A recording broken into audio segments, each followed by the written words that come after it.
नमस्कार, रोकठोक मध्ये आपलं स्वागत. मी गिरीश निकम. राजानं मारलं आणि पावसानं झोडपलं तर दात कुणाकडे मागायची? सध्या महाराष्ट्रातल्या बळीराजाला हा प्रश्न पडलाय.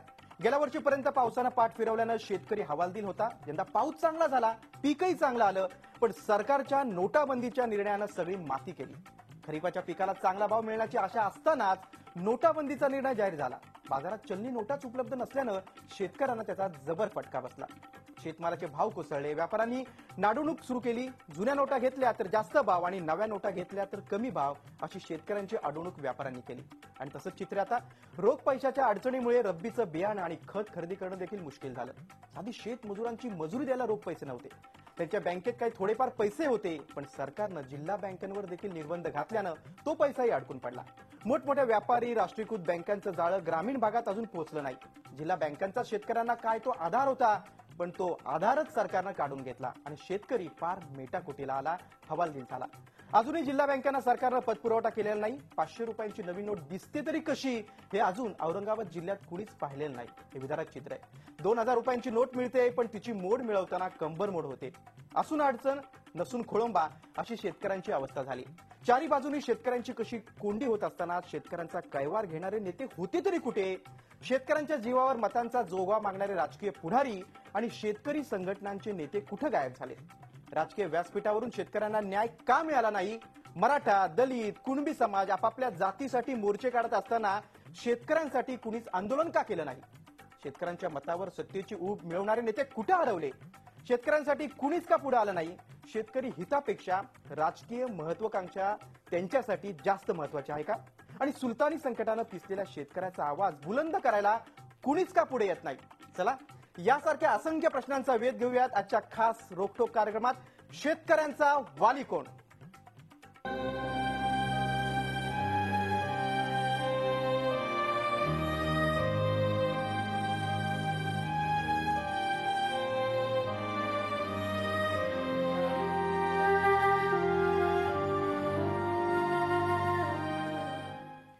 नोटाबंदीच्या निर्णयानंतर शेतकऱ्यांचं कंबरडं मोडलं, पण शेतकऱ्यांचा आवाज कुणीच बुलंद करत नाही. शेतकऱ्यांची आंदोलनं करायला कुणीच पुढे येत नाही. असं का होतंय? चर्चेला सुरुवात करण्यापूर्वी पाहूया हा खास रिपोर्ट.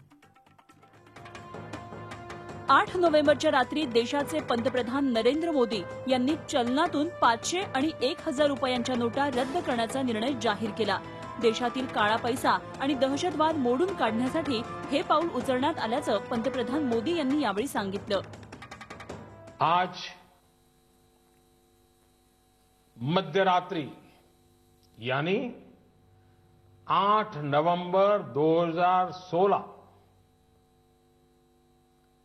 की रात्रि को 12 बजे से वर्तमान में जारी 500 रुपए और 1000 रुपए के करेंसी नोट लीगल टेंडर नहीं रहेंगे. देशातील जनतेनंही मोदींच्या या निर्णयाचं स्वागत केलं. 50 दिवसांच्या या कालावधीत दडवून ठेवलेला काळा पैसा बाहेर येईल, दहशतवादाला लगाम लागेल, देशाच्या अर्थव्यवस्थेतून काळा पैसा दूर होईल असा सर्वसामान्य जनतेला विश्वास होता आणि त्यामुळेच जनतेनं मोदींच्या या निर्णयाचं स्वागत केलं. मात्र या नोटाबंदीचा सर्वाधिक फटका शेती आणि शेतकऱ्यांना बसला. चलनामधून 500 हजाराच्या नोटा बाद झाल्यामुळे व्यापाऱ्यांना व्यवहार करण्यावर मर्यादा आल्या आणि त्याचा जबर फटका हा शेतकऱ्यांना बसला. चलन तुटवड्याचं कारण देत व्यापाऱ्यांनी शेतीमाल घेण्यास असमर्थता दर्शवली. त्यामुळे फळं आणि भाजीपाल्याच्या भावात प्रचंड घसरण झाली. 25 ते 35 रुपये किलोनं विकली जाणारी वांगी नोटबंदीमुळे 3 रुपये किलोवर येऊन पोहोचली. टोमॅटोच्या बाबतीतही तेच घडलं. अतिरिक्त उत्पादन आणि पाकिस्तानशी संबंध बिघडल्यामुळे कांद्याचे दर आधीच पडले होते. त्यात नोटबंदी झाल्यामुळे कांद्याचा वांदा झाला. शेतीमाल हा नाशवंत असल्यामुळे शेतकरी तो जास्त काळ साठवून ठेवू शकत नाही आणि त्यामुळेच शेतकऱ्यांना मातीमोल भावानं शेतीमाल विकण्याशिवाय पर्यायच उरला नाही.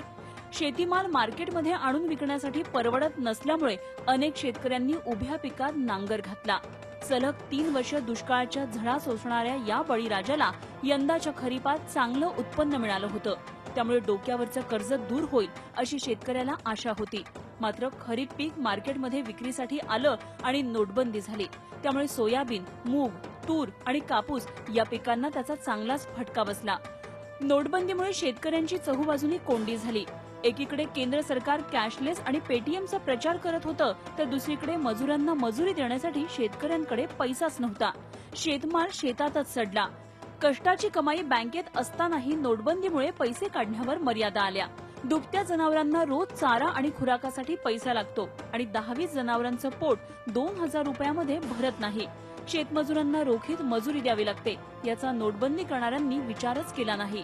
नोटबंदीनंतर भविष्यात काहीतरी चांगलं घडेल या आशेवर शेतकरी होता. त्यामुळेच शेतकऱ्यांनी हे सगळं निमूटपणे सहन केलं. मात्र नोटबंदीनंतर त्यांच्या हाती काहीच लागलं नाही. नोटबंदीच्या निर्णयामुळे एकीकडे शेतकऱ्यांची प्रचंड कोंडी झाली असताना शेतकऱ्यांच्या नावानं मात्र निवडणुकीत मतांचा जोगवा मागणाऱ्या साऱ्याच राजकीय पक्षांनी बघ्याची भूमिका घेतली. विशेष म्हणजे शेतकऱ्यांचे नेते सत्तेत असल्यामुळे त्यांची चांगलीच गोची झालीय. सत्तेत नसताना असोडाची भाषा करणारे शेतकऱ्यांचे नेते आजही मूग गिळून गप्प आहेत. शेतकरी नागवला जात असताना राजकीय पक्ष आणि त्यांचे नेते रस्त्यावर उतरले नाहीत. त्यामुळे शेतकऱ्यांचा वाली कोण हाच खरा प्रश्न आहे. Bureau report, Zee Media. रोखोकमध्ये चर्चा करण्यासाठी माझ्याबरोबर मान्यवर आहेत राजू शेट्टी, खासदार, स्वाभिमानी शेतकरी संघटना, तर रघुनाथदादा पाटील, ज्येष्ठ शेतकरी नेते आहेत, किशोर तिवारी, शेतकरी नेते आहेत, विजय जावंदिया, शेतकरी नेते आहेत, आणि चंद्रकांत वानखेडे, ज्येष्ठ पत्रकार आहेत, आणि आमचे झी मीडियाचे प्रतिनिधी योगेश खरे माझ्यासोबत आहेत. सुरुवातीला योगेश, मी तुमच्याकडे येतो. योगेश, तुम्ही गेल्या 1.5 महिन्यात अनेक ग्राउंड रिपोर्ट दिलेले आहेत नोटाबंदीच्या निर्णयानंतर, कारण नाशिक जिल्हा ही शेतमालाची मोठी बाजारपेठ आहे. नोटाबंदीच्या निर्णयानंतर शेतकऱ्यांना त्याची झळ कशी बसली याची रिपोर्ट तुम्ही अनेक दिलेले आहेत. सध्या काय चित्र आहे? कारण कितीतरी शेतकरी संघटना आहेत, मात्र कुणीही शेतकऱ्यांसाठी आवाज उठवल्याचं चित्र दिसत नव्हतं. खरं एकूण नाशिक जिल्ह्यामध्ये विदारक परिस्थिती आहे शेतकऱ्याची. आपण जर बघितलं, नोटाबंदीनंतर सर्वाधिक फटका राज्यात बसला असेल तर तो नाशिक जिल्ह्याला बसलाय. नाशिक जिल्ह्यामध्ये कांदा, डाळिंब आणि त्याचबरोबर द्राक्षाचं उत्पादन या काळात होत होतं. द्राक्षाची सुरुवातच होती आणि या संपूर्ण व्यवहारांना मोठा फटका बसल्यामुळे डाळिंबाचे दर जे होते ते फार कमी होते. कांद्याचा दर तर पूर्वी कमी होता आणि त्या एकूणच नोटाबंदीमुळे तो अजून कमी झाला आणि एकूण सरासरी दर जी अपेक्षित या काळामध्ये शेतकऱ्याला 1,500-2,000 हजार रुपये भाव कांद्याला मिळतो, तो यावेळेस 600-700 रुपये कांद्याला भाव मिळालेला नाही. आणि खरं म्हणजे हे करत असताना यामध्ये नोटांच्या या समस्येमुळे व्यापाऱ्यांनी या शेतकऱ्यांना ब्लॅकमेल केलं. त्यांना 500,000च्या जुन्या नोटा दिल्या आणि त्या संपूर्ण शेतकऱ्यांच्या अकाउंटवर टाकायला त्यांना भाग पाडण्यात आलं. कारण की शेवटी शेतकऱ्यालाही पैसा हवा होता. जर आपण विकलं नाही तर नंतर उद्या त्याचे पैसे ते वाया जाईल. असा भाजीपाला मोठ्या प्रमाणात गुजरात आणि मुंबईत जात असतो, त्यालाही या ठिकाणी त्याला पैसा मिळाला नाही आणि त्यामुळे मोठ्या प्रमाणात हे नुकसान जे आहे ते शेतकऱ्याचं झालंय. शेतकऱ्याला खरं म्हणजे या बाबतीमध्ये कुणाकडेही तक्रार करता आली नाही आणि त्याच्यासाठी कुठलाही राजकीय पक्ष धावून आला नाही, ही वस्तुस्थिती आहे. आणि नेहमी अगदी कांद्याचे दर खाली कोसळले की मोठ्या मोठ्या शेतकरी संघटना या ठिकाणी, वेगवेगळ्या शेतकरी संघटना इथे येतात आणि आंदोलन करतात. ते शेतकरी संघटनेचे कार्यकर्ते असोत किंवा कुठल्याही शेतकऱ्यांचे वाली म्हणवणारे नेते असोत, ते कोणीही या ठिकाणी आले नाही आणि कोणीही त्यांना प्रतिसाद दिला नाही, त्यांच्यासाठी लढलं नाही आणि त्यामुळे आज शेतकरी विदारक परिस्थिती. अगदी बरोबर. म्हणजे या 50 दिवसाच्या काळात कुठल्याही शेतकरी संघटनेचा नेता शेतकऱ्यांच्या पाठीशी खंबीरपणे उभा राहिला नाही. मी किशोर तिवारी यांच्याकडे वळतो. किशोरजी, मला सांगा, या 50 दिवसामध्ये शेतकरी अत्यंत हवालदिल झाला. या नोटाबंदीनंतरची जी परिस्थिती होती त्याचं वर्णन तुम्ही कसं कराल? नाही, काय झालं की ग्रामीण भागात बँका नसल्यामुळे शेतकऱ्यांचे फार अडचण आली आणि जे काही मुद्दे तुम्ही मांडले, हे मुद्दे महाराष्ट्र सरकारने केंद्र सरकारला वारंवार सांगितले. तुम्हाला आश्चर्य वाटेल की महाराष्ट्र सरकारचं सर्वपक्षीय प्रतिनिधिमंडळ केंद्रात जाऊन त्यांनी सांगितलं की ही तुम्ही जी नोटबंदी काढली आहे त्याच्यामुळे ग्रामीण भागात पैसा पोहोचत नाहीये. आणि पहिल्यांदाच रिझर्व्ह बँकेने आता कबूल केलं की ग्रामीण भागात पैसे पोहोचले नाही आणि 40% राष्ट्रीयकृत बँकांनी ग्रामीण भागात द्यावं. मात्र ही परिस्थिती फारच भयंकर आहे की जे भाजीपाला उत्पादक होते त्यांची तर फार फजिती झाली.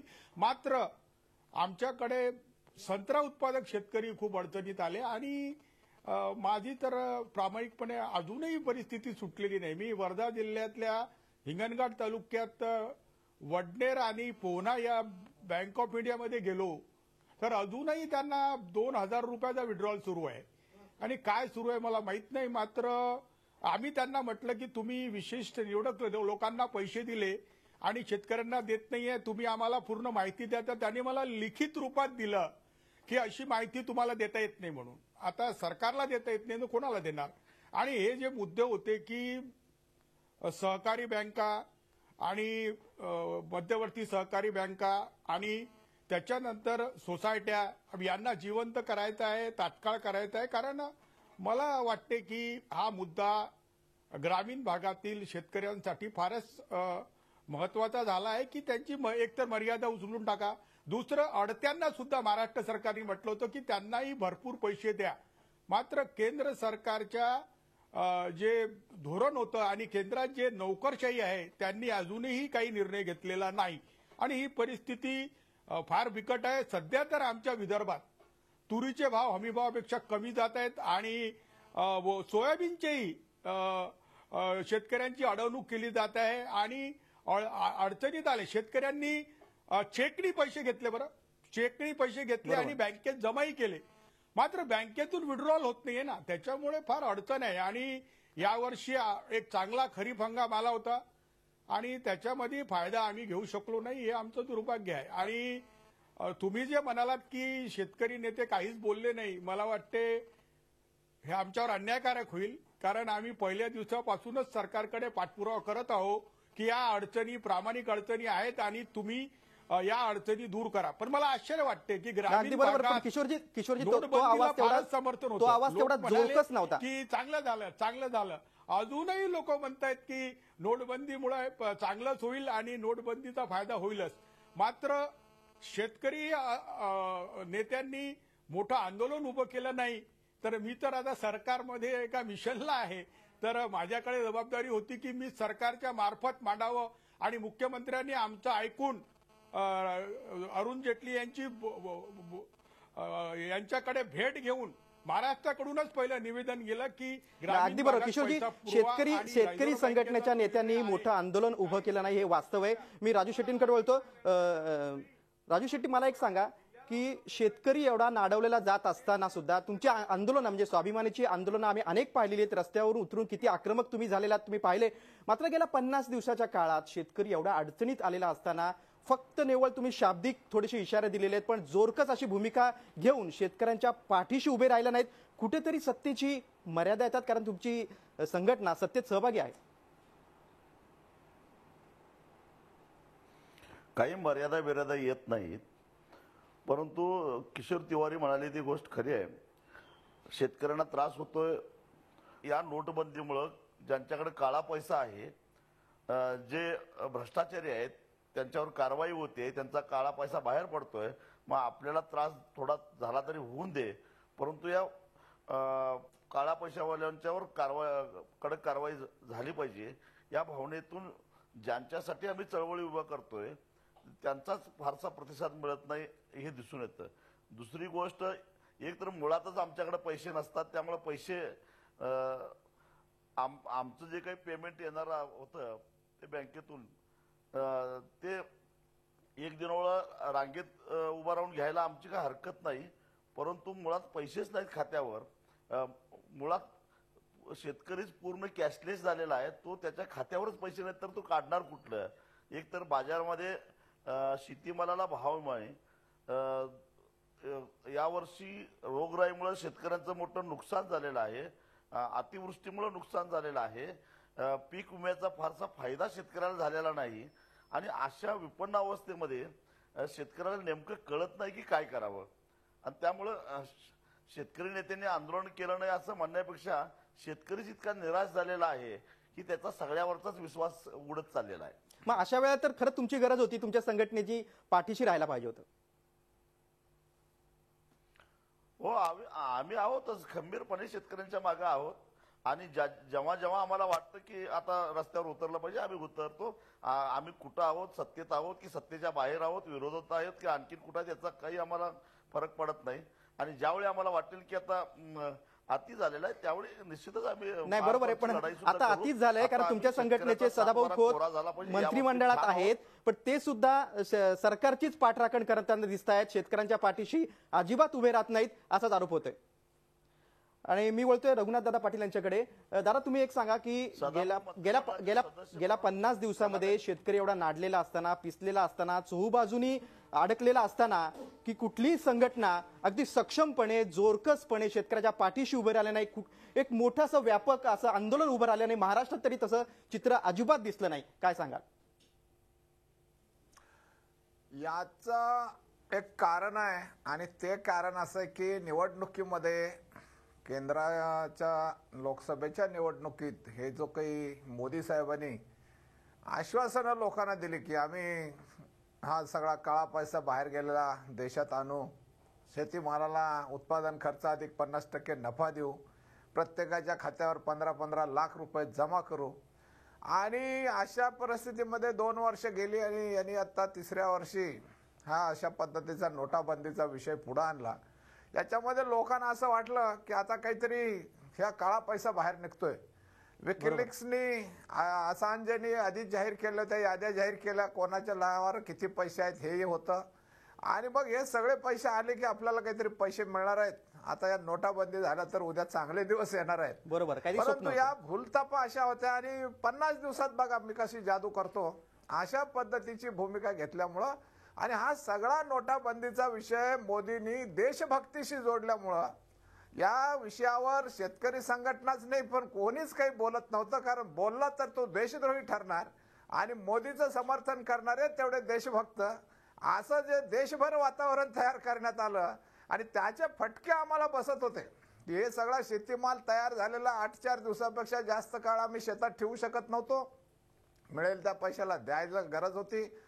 पैसे कसे द्यायचे याच्याबद्दल आम्हाला शहाणपण शिकवणारे अनेक गोष्ट, मोबाईलवर कसे द्यायचे, बँकेत कसे ट्रान्सफर करायचे, ते अंगठा उठवल्यावर कसे पैसे फिरतात हे होतंय. अरे पण जनावरांच्या बाजारात जर बैल विकायला नेला तर इथं कशा पद्धतीने पैसे घ्यायचे आणि कसे द्यायचे, तिथं बँक कुठं असते, चेक कुठं असतो, कोण कोणाच्या ओळखीचा असतो, कोण कोणाचा नसतो, आणि असा हा सगळा व्यवहार. आणि याच्यामध्ये अक्षरशः व्यापाऱ्यांनी आणि सगळ्या शहरातल्या लोकांनी फुकट खाल्लं शेतकऱ्यांचं. खरे आजचे दिन मोदींनी जे आणले ते फुकट खाऊन आणले, पण ज्यांनी कष्ट करून कमवलं, पिकवलं, खरं म्हणजे गेली 3 वर्ष दुष्काळात होती तीच बरी होती. पाऊस पडल्यामुळे झालं काय की आम्हाला शेतं नांगरावी लागली, पाणी शेतात आहे, विहिरीत आहे, मग पीक करावं लागलं, त्याच्यासाठी बियाणं घालावं लागलं, खतं घालावी लागली, आणि सुदैवाने असं चांगला सीझन मग फळं हातात यायला लागली आणि हे नोटाबंदीचं षडयंत्र आलं आणि त्याच्यामुळं सगळा पिकलेला माल, दावणीची जनावरं, ह्या सगळ्या गोष्टी अगदी बरोबर आहे रघुनाथदादा. मालाची आवक वाढली मात्र भाव मिळाला नाही. पण आपल्या देशात लोकशाही आहे, भाषण स्वातंत्र्य आहे, कुठलंही आंदोलन तुम्ही करू शकता. मी सांगितलं ना की आता यांच्या विरोधी बोललं की देशद्रोही एकदम, आणि जर का यांच्या बाजूने बोललं तर देशभक्त. आता आम्ही मोदी साहेब आमचे काळे पैसे काढायला लागले आणि हे लागले विरोध करायला, म्हणजे हे काळ्या पैशाच्या बाजूचे लोक आहेत. अशा पद्धतीचा जो काही हिणकस प्रचार सुरू झालेला होता आणि विशेषतः सगळ्या बीजेपीच्या लोकांनी या पद्धतीने तोंड सोडून बोलणं सुरू केलेलं होतं. आणि हे सांगायचं की सीमेवरचे जवान बर्फात उभे आहेत, बंदुका आहेत, पुढून गोळ्या येणार आहेत आणि तुम्हाला लाईनीत उभा राहायला काय झालं, पुढून तुम्हाला नोटा मिळणार आहेत. म्हणजे असले हास्यास्पद प्रकार चालू होते की अशा पद्धतीची वाईट अवस्था या देशात यापूर्वी कधीही कोणी बघितली नव्हती. इतकी अत्यंत दारुण परिस्थिती. बरोबर आहे, पण वाईट अवस्था असून सुद्धा मात्र शेतकरी संघटनांनी कुठली कृती केली नाही, हेच दुखणं वाटतंय, याचाच खेद वाटतोय. मी विजय जावंदे यांच्याकडे बोलतोय. विजयजी, मला सांगा, गेल्या 50 दिवसांमध्ये शेतकऱ्यांचा आवाज व्यवस्थेपर्यंत पोहोचवण्यासाठी कुठेतरी शेतकरी संघटना कमी पडल्यात असं वाटत नाही का? कारण ते चित्र अगदी स्पष्ट दिसतंय. नाही, मी अनेक वर्षांपासून ही व्यथा व्यक्त करतोय. माझं असं मत आहे की शेतकरी संघटना आता शेतकरी संघटना म्हणून राहिलेलाच नाही. मी शेतकरी संघटनेचा बिल्ला काढलेला नाही, पण शरद जोशींना 1993 मध्ये सोडलं आणि तेव्हापासून शेतकरी संघटनेचं डिक्लाइन सुरू झालं. राजीव शेट्टी असं म्हणतात की मी माझ्या मतदारसंघात निवडून येतो. राजकारणात ते निवडून येतात पण शेतकऱ्यांच्या प्रश्नाबद्दल काहीही करू शकत नाही. ते ऊस उत्पादकांचे नेते आहेत आणि या नोटबंदीनंतर ऊस उत्पादकांचं नुकसान झालेलं नाही. साखरेच्या भावात तेजी आहे, त्याच्यामुळे ऊस उत्पादकांना फटका नाही. फटका बसला आहे तो भाजीपाला फळं पिकवणाऱ्या शेतकऱ्यांना, फटका बसला आहे तो सोयाबीन उत्पादक शेतकऱ्यांना, फटका बसला आहे तो तूर डाळी पिकवणाऱ्या शेतकऱ्यांना. माझ्या मते संपूर्ण शेतकऱ्यांचा मुद्दा नरेंद्र मोदींना अंडर कार्पेट करायचा होता. उत्तर प्रदेशच्या निवडणुका होत्या. उत्तर प्रदेशच्या निवडणुकांमध्ये शेतकऱ्यांना काय सांगणार, बेरोजगारांना काय सांगणार, पाकिस्तानचा स्ट्राईक मध्ये फेल ठरले होते. हमने पाकिस्तान को सबक सिखाया, पाकिस्तानचे लोक रोज 4 माणसं मारत होते. त्याचं उत्तर उत्तर प्रदेशमध्ये काय देणार? या सगळ्यांचं उत्तर काही देऊ शकत नाही. शेतीमालाच्या भावाचं, शेतकऱ्यांचं, शेतमजुरांचं, बेरोजगारांचं. त्याच्याकरता हे नोटबंदी केली आणि नोटबंदीमध्ये अमीरों की नींद हराम कर दी. वाक्य काय आहे नरेंद्र मोदी साहेबांचं? अमीरों की नींद हराम कर दी, गरीबों का फायदा होने वाला है. गरिबांनाही असं वाटलं की हो बाबा काळा पैसा येईल, 4 लाख कोटी रुपये येतील अशी काही लोक भविष्यवाणी करत होते. आणि मग हे 4 लाख कोटी रुपये प्रत्येकाच्या जनधन खात्यामध्ये 15-15 हजार रुपये देऊ.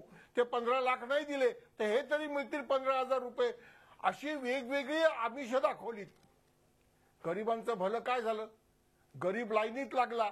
आणि आज तर आमच्या एका माऊलीनी सोयाबीन विकलं, 60,000 रुपये आणले, जनधन खात्यात चेक टाकला, बँकेत काढायला गेली तर 10,000च्या वरती काढता येत नाही. त्या मनस्तापापोटी तिने आत्महत्या केली. एका आमच्या मायमाऊलीनं रिझर्व्ह बँकेच्या समोर 4,000च्या नोटा बदलता येत नाही म्हणून कपडे काढायला सुरुवात केली. नरेंद्र मोदीजी या पापाची जबाबदारी आपल्या शिरावर घ्यायला तयार आहेत का? मला काय वाटतंय की शेतकऱ्यांचा वाली कोण हा प्रश्न आपण फार छान पद्धतीने उपस्थित केलेला आहे. ज्या नरेंद्र मोदी साहेबांनी निवडणुकीत शेतकऱ्यांना आश्वासन दिलं की मर जवान मर किसान मनमोहन सिंगाचं धोरण बदलवू, जय जवान जय किसान आणू आणि शेतकऱ्यांना शेतीमालाचा खर्च धरून 50% नफा जोडून भाव देऊ. त्याच्याबद्दल का बोलत नाही? नोटबंदी केल्यानंतर ते कसे मिळणार हे सांगतील का? मी तुम्हाला अजून एक सांगतो, मी कापसाला आज भाव बरा आहे मागच्या वर्षीपेक्षा.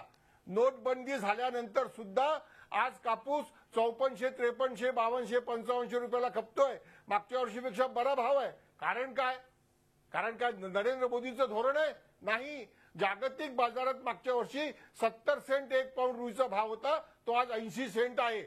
आणि सरकीचे भाव पुन्हा वाढलेत म्हणून कापसाला भाव मिळतोय. काही सरकारचं धोरण बदललं नाही. आणि तूर 12,000 रुपयाची 4,000वर आली. कर्नाटक गव्हर्नमेंटनी 450 रुपये बोनस जाहीर केला. किशोर तिवारी साहेबांनी देवेंद्र फडणवीसांकडनं 450 रुपयाचा बोनस जाहीर करून राजीव शेट्टींनी 5.5 बरोबर, अगदी बरोबर. खरेदी सुरू करावी ना.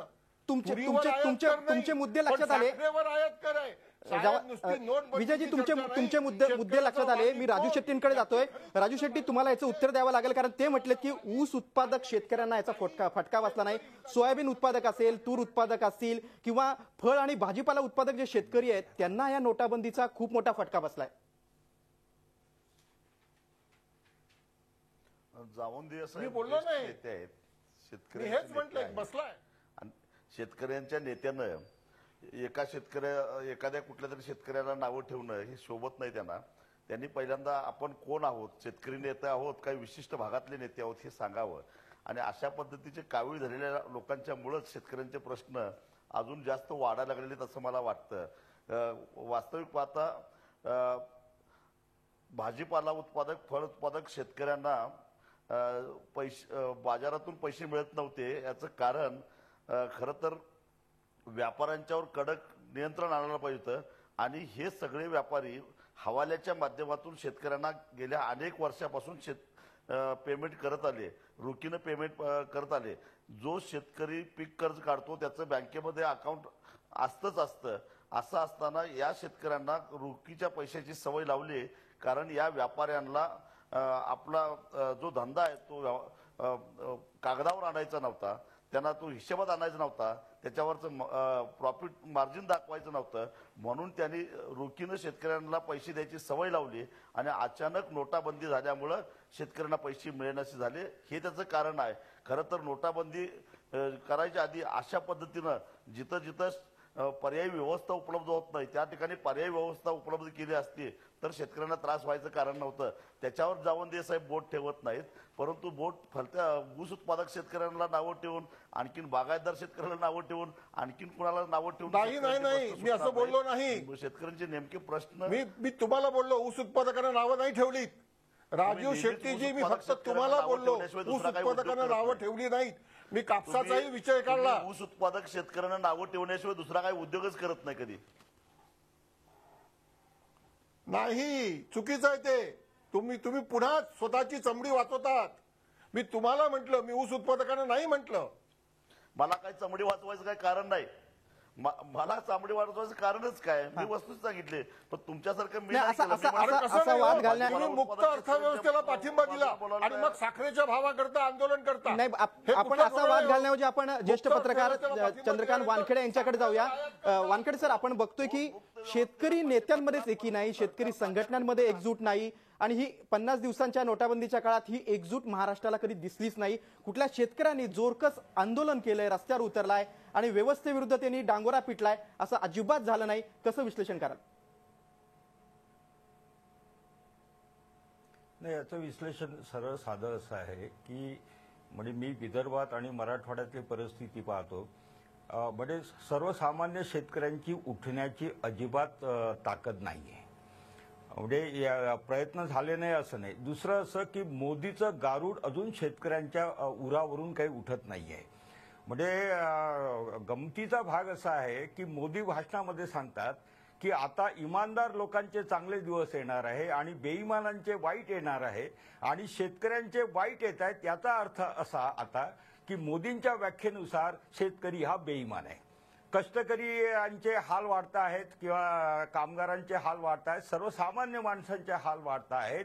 त्याचा अर्थ असा की हे सगळे बेईमान आहेत आणि त्या बेईमानांसाठी ते करतो आहे आणि लोकांना अपेक्षा आहे की काळं धन वगैरे येईल, असं काही दिसत नाही. दुसरं असं की कॅशलेस वगैरे सोसायटीची जी युजलेस चर्चा आज चाललेली आहे त्याच्यासाठी काही इन्फ्रास्ट्रक्चर लागेल, संरचना लागेल, ती नाही आहे. हे जर देशातल्या पंतप्रधानाला माहीत नसेल तर मात्र दुर्दैव आहे की जिल्हा मध्यवर्ती बँकेचा एक कारभार. दुसरं असं की आता म्हणजे राजू शेट्टींनी म्हटलं की या व्यापाऱ्यांना रोखीची सवय लावली कारण त्यांना तो हे करायचं नव्हता. आता समजा कॅशलेस व्यवहारही करायचा झाला तर काय संरचना आहे? जिल्हा मध्यवर्ती बँक प्रामुख्याने ग्रामीण भागात आहे.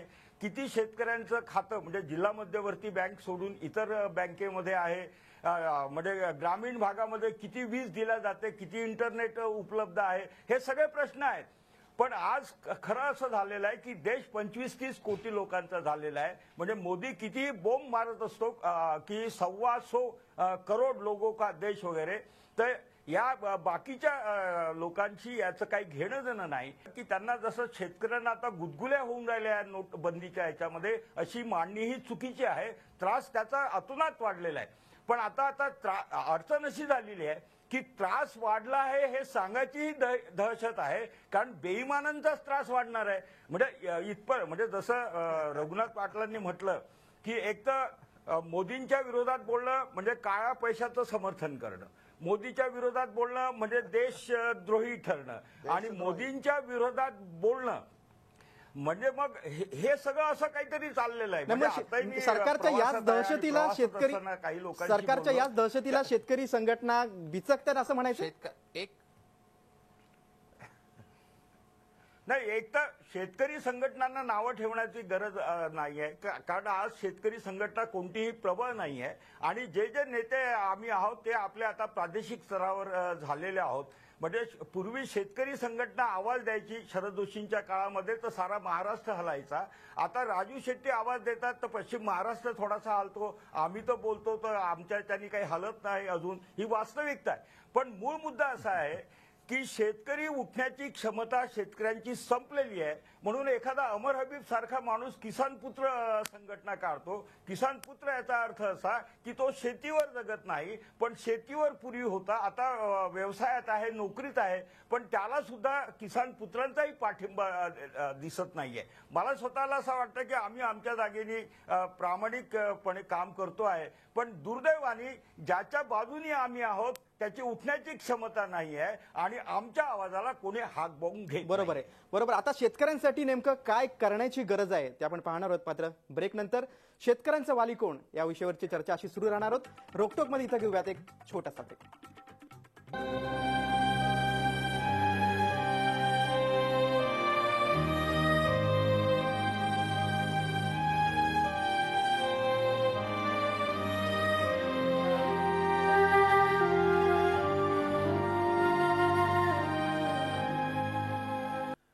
ब्रेकनंतर रोकटोक या विशेष कार्यक्रमात आपल्या सर्वांचं पुन्हा एकदा स्वागत. शेतकऱ्यांचा वाली कोण या विषयावर आपण चर्चा करतोय.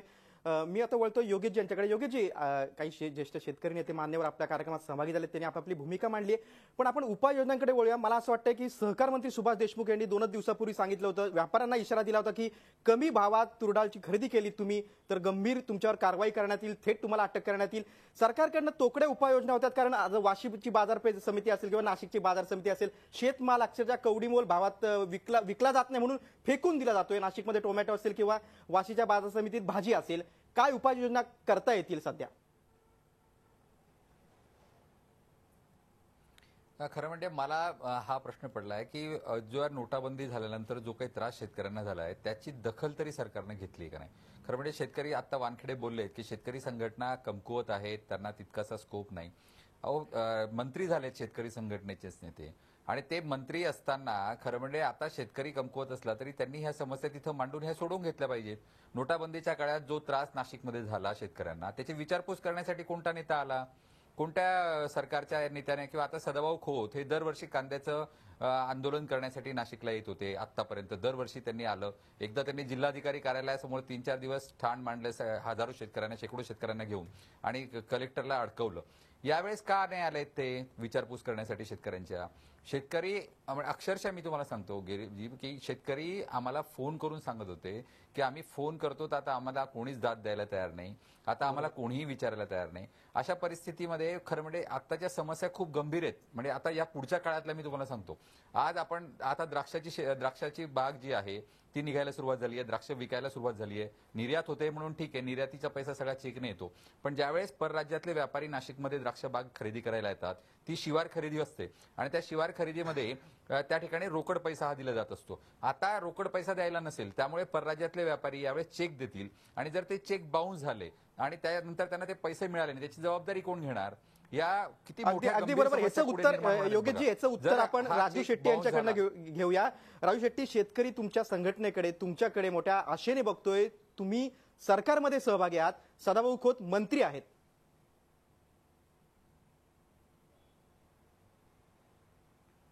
बोला राजूजी, बोला. सदाभाऊ खोत मंत्री असले तरी ते राज्यमंत्री आहेत.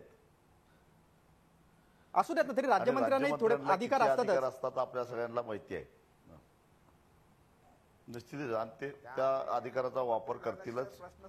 सगळ्यात महत्वाची गोष्ट म्हणजे व्यापारी शिवार खरेदीला ज्यावेळी येतील त्यावेळी शेतकऱ्यांच्या खात्यावर त्यांनी पूर्ण पैसे ट्रान्सफर केले त्याची खात्री करूनच त्यांच्याबरोबर व्यवहार करणं शहाणपणाचं आहे. नाहीतर बोगस व्यापारी, असे चेकबुक घेऊन फिरणारे व्यापारी सुद्धा अनेक आहेत, आणि त्यांना शोधत फिरणं आता शेतकऱ्यांना शक्य नाही. त्यामुळे एकतर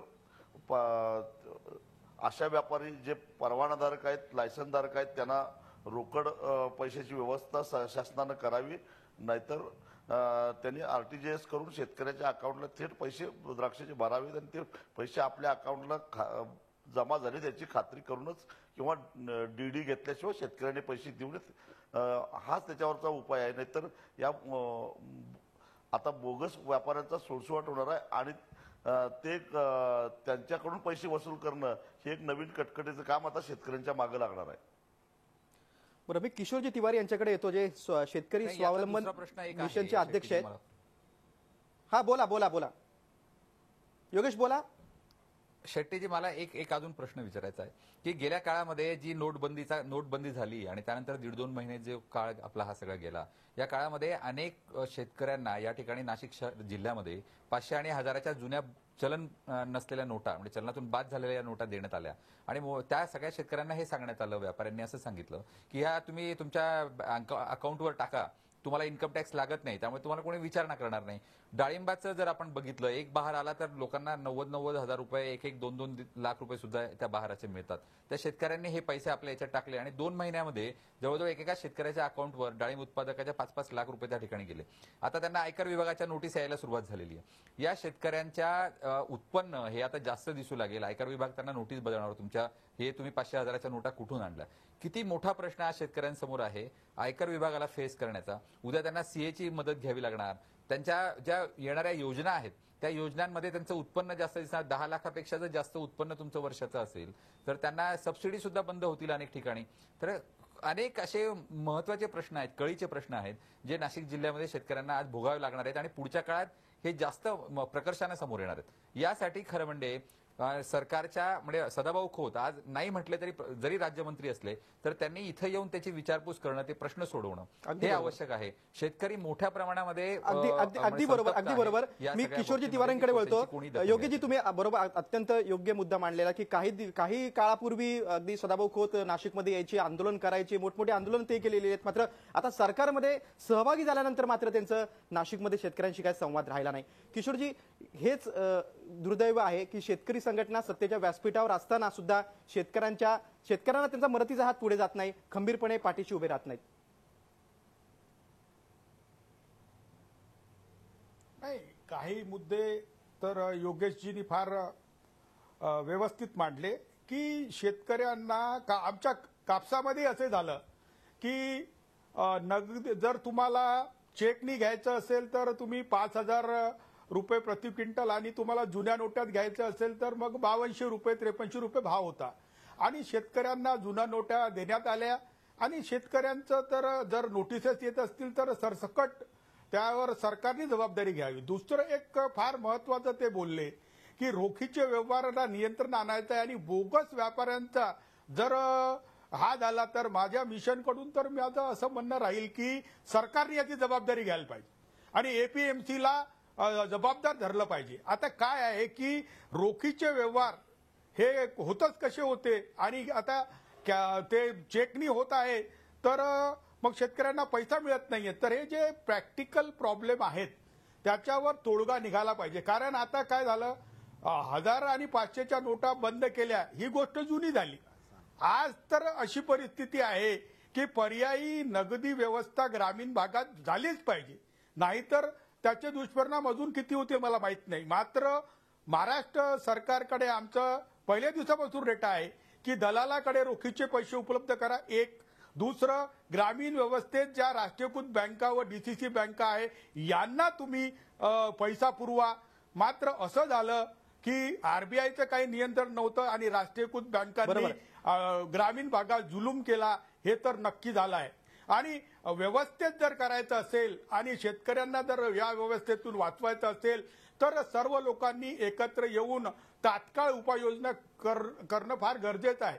आणि ज्या ग्रामीण भागातून मी येत आहो तिथे मी परिस्थिती बघतो की आज 50 दिवसानंतरही शहरात पैसे उपलब्ध आहेत, सगळे एटीएम सुरू आहेत, मात्र तालुक्याच्या ठिकाणी कुठे आहेत, मात्र ग्रामीण भागातल्या बँकांमध्ये अजूनही पैसा नाही. अगदी बरोबर किशोरजी, ग्रामीण भागात रोकड मिळाली पाहिजे हा मुद्दा अगदी बरोबर आहे. मी रघुनाथ दादांकडे बोलतो.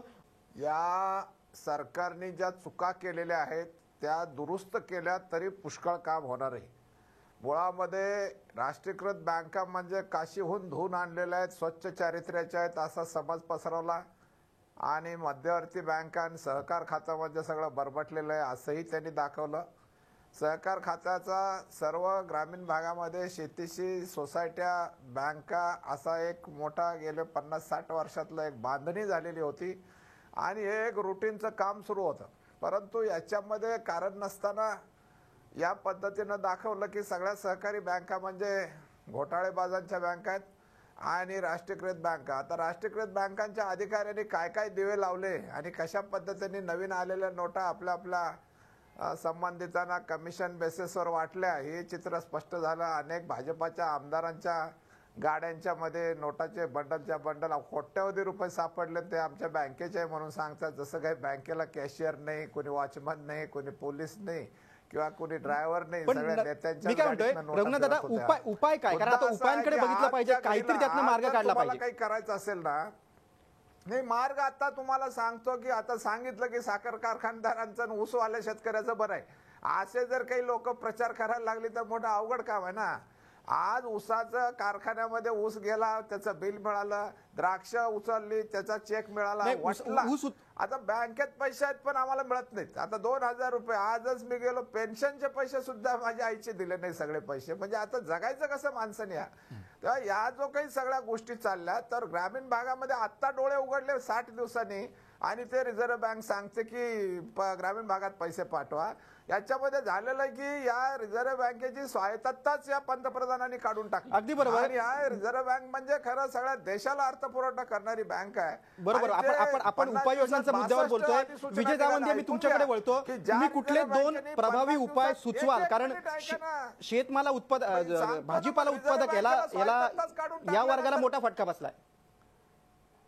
नाही मग फटका बसला म्हणजे रिझर्व्ह बँकेला जर पैसे देऊ देत नसेल आणि फक्त उद्योगपतींनाच पैसे द्या असं जर असेल, नाही, तुमचा शहरातच रघुनाथ दादा पैसे तुमचा द्या असं, मुद्दा लक्षात आला. तर कसं काम होणार रे? नाही रघुनाथ दादा तुमचा मुद्दा लक्षात आला मला. नाही, मग रिझर्व्ह बँकेचं स्वायत्तता काढली का नाही काढली? बरोबर. आपण आता उपाययोजनांवर बोलतोय. विजय जावंदे, मला सांगा कुठले दोन प्रभावी उपाययोजना तुम्ही सुचवाल की त्यामुळे परिस्थिती थोडीशी सुधारू शकते? नाही, तुमचा जो प्रश्न आहे शेतकऱ्यांचा वाली कोण, आणि बरोबर. आता तुम्ही म्हणताय की काय करायला पाहिजे म्हणजे शेतकऱ्यांचा प्रश्न सुटेल.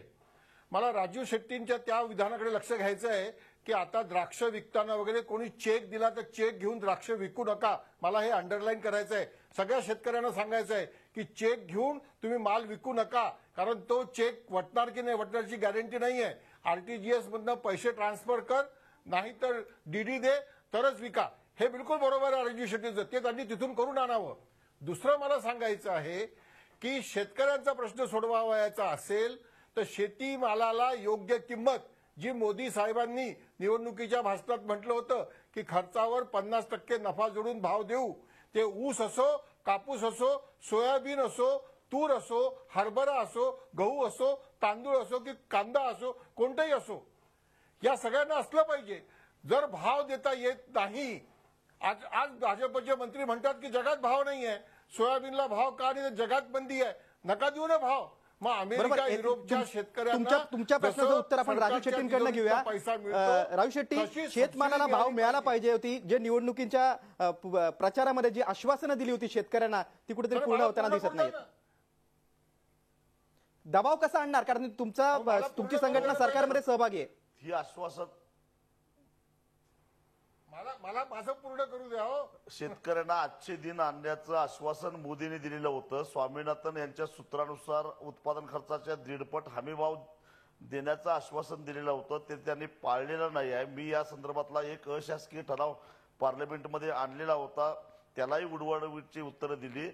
पण आता 2019ला पुन्हा लोकसभेच्या निवडणुकीसाठी शेतकऱ्यांच्या समोर जात असताना त्यांना एकतर शेतकऱ्याचा 7/12 कोराव करावा लागेल आणि स्वामीनाथन समितीचं काय झालं याचं उत्तर द्यावं लागेल. नाहीतर मग जसं काँग्रेस सरकारला घरात बसवलं तसं शेतकरी यांनाही घरात बसवतील. बरोबर. आपल्याला थोडासा वेळ कमी आहे. मी आता चंद्रकांत वानखेडे यांच्याकडे वळतो की शेतमालाचा भाव हाच कळीचा मुद्दा आहे. तुम्ही कुठल्या दोन उपाययोजना सुचवाल?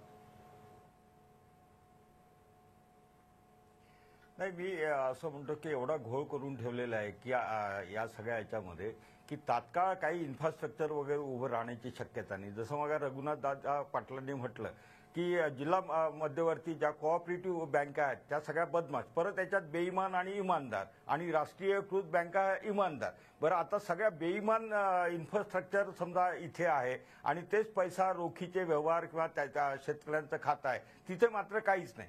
मूळ मुद्दा असा आहे की हा प्रश्न शेतकऱ्यांना अतिशय बिकट परिस्थिती आहे हे राज्यकर्त्यांना खरंच वाटत असेल. काय होतं की उपाययोजना सुचवायच्या म्हणजे डॉक्टर स्वामीनाथन आयोगाने अहवाल द्यायचा, त्या उपाययोजना कोणी करायच्या नाही. नरेंद्र जाधव समितीचा अहवाल यायचा, त्याच्या उपाययोजना असायच्या, त्या कोणी करायच्या नाही. आणि आमच्यासारख्या फकीरांनी फक्त आमचं तोंड वाजवायचं आणि उपाययोजना सांगायच्या. मला मुद्दा असा आहे की नोटाबंदी करण्यासाठी काही शेतकऱ्यांचा त्यांनी सल्ला घेतला नाही की नोटाबंदी करू की नाही. आता जे काही घोळ घालून ठेवलेले आहेत म्हणजे शेतीमालाचा भाव काय असेल तो किती पटीने मिळायचा हा मिळत राहील, पण जो शेतकऱ्यांचा पैसा आहे तो तर त्याला मिळाला पाहिजे. म्हणजे आता अर्जन्सी ती आहे की जे त्याचं आहे तुम्ही देऊ नका हो त्याला आता काही, पण त्याचं आहे तेही मिळत नसेल तर ही गंभीर परिस्थिती आहे असं मला वाटतं. अगदी बरोबर आहे. प्रेक्षको, शेतकऱ्यांचा वाली कोण या विषयावरची ही गंभीर चर्चा आपण पाहिलीत. प्रेक्षको, लाखांचा पोशिंदा असलेला बळीराजा या सुलतानी संकटानं पार मोडून पडलेला आहे. कुठेतरी सरकारनं स्वप्नांची भूल दिली, मात्र शेतकरी पार एकदम कोलमडलेला आहे आणि कुठेतरी त्यातून बाहेर येण्यासाठी शेतकरी संघटना या सक्षम असायला पाहिजेत, मात्र त्याच कुठेतरी कमकुवत झालेल्या आहे. हे विदारक चित्र आहे. आंदोलन करण्या एवढं देखील बळी त्यांच्यामध्ये उरलेलं नाही. शेतकऱ्यांच्या नावानं आपापली वेगळी चूल मांडणाऱ्या शेतकरी संघटनाही कमकुवत झाल्यात. अशा परिस्थितीत शेतकऱ्यांना कुणीही वाली उरला नाही, ना शेतकरी संघटना, ना राजकीय पक्ष, ना मायबाप सरकार. मुखी बिचारी कुणी हाका अशी चित्रा बाळांसारखी शेतकऱ्यांची अवस्था झाली आहे. हे दिस कधी जातील, हे भोग कधी सरतील आणि सुख कधी येईल याकडे तमाम शेतकरी डोळे लावून बसलेत. या कार्यक्रमात सहभागी झाल्याबद्दल सर्व मान्यवरांचे आभार. ताज्या बातम्यांसाठी पाहत राहा झी 24 तास. रहा एक पाऊल पुढे.